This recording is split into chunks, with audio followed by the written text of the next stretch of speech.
لحد دلوقتي تسجيل هذه الحلقة لم يكن له أي توابع، ومعانا برنامج إعادة على صدى البلد بيتكلم على سر الرسائل التحذيرية التي تلقاها المواطنين على هواتف أندرويد قبل حدوث الزلزال. هو ده أندرويد ولا ده إيه طيب؟ ده أندرويد ولا إيه ده طيب؟ أنا بقى كنت قاعد على التليفون طول الليل، وفجأة لقيت الكرسي اللي أنا قاعد زي ما أنا قاعد كده، لقيت الكرسي ده بيعمل كده، فأنا اتخضيت بقى، قمت فتحت الباب قلت يمكن الدنيا بتتهز بيا، انا عندي مرض وصاحب مرض. ابص في النجفه لقيت النجفه بتتهز. طبعا الناس ديت انا مش مصدقهم، تمام، لاني كنت قاعد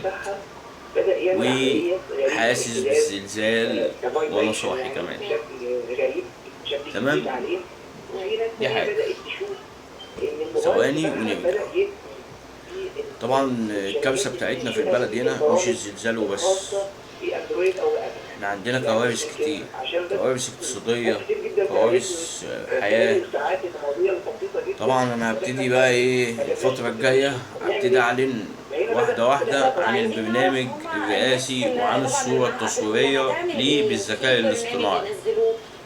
طبعا انا حاليا ببحث على برامج بتعمل فيديوهات بالذكاء الاصطناعي عشان اوضح برنامج الرئاسي بتاعي هيعمل ايه في البلد وهيطورها ازاي، مش زي التطوير اللي هم بيطوروه.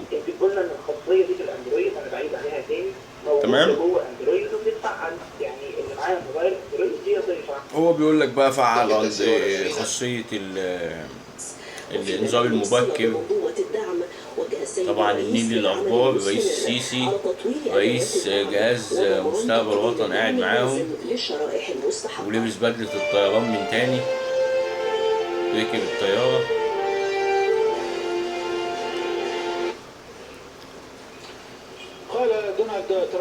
طبعا الرئيس السيسي انا مش عارف اقول له ايه بصراحة، الخطة اللي وضعت كانت سيئة للغاية، وهو اعترف على كده في بعض المؤتمرات وقال ان احنا ما كناش فاهمين كويس.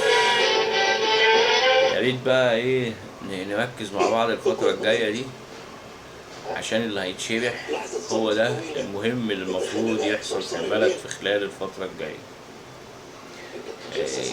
أول حاجة هتبدأ بإنشاء سد صناعي لتوليد كهرباء وإنشاء نهر صناعي من نهر النيل. طبعا ده مش أكيد إن أنت تعمل كده. ليه؟ لأنك ممكن تستخدم مية نهر النيل دي تفتحها بحدود مفتوحة بدون أي بوابات عشان تستخدم المراكب السياحية في المنطقة السياحية. ده طبعا دي جانب، دي حاجة، دي من أوائل الحاجات اللي لازم تعملها. المهم إن أنا لازم أكون العضو التنفيذي أو المدير التنفيذي لهذا المشروع، بما إني أنا مؤسس الفكرة. ونكمل في حلقة تانية بالليل لما نشوف حد طالع يتكلم في حاجة غير الزلزال أو غير حادثة دمياط أو غير الاقتصاد اللي اتكلمنا فيه في أكتر من 15 حلقة ولسه لحد دلوقتي ما حدث فيه جديد، والأرقام تايهة مننا.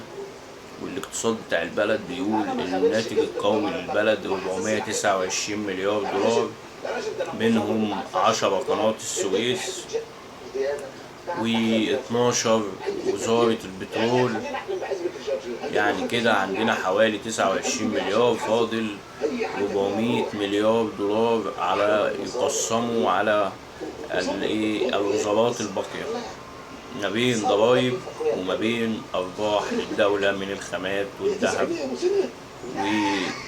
والميناء حول مصر. كمل في فيديو جديد.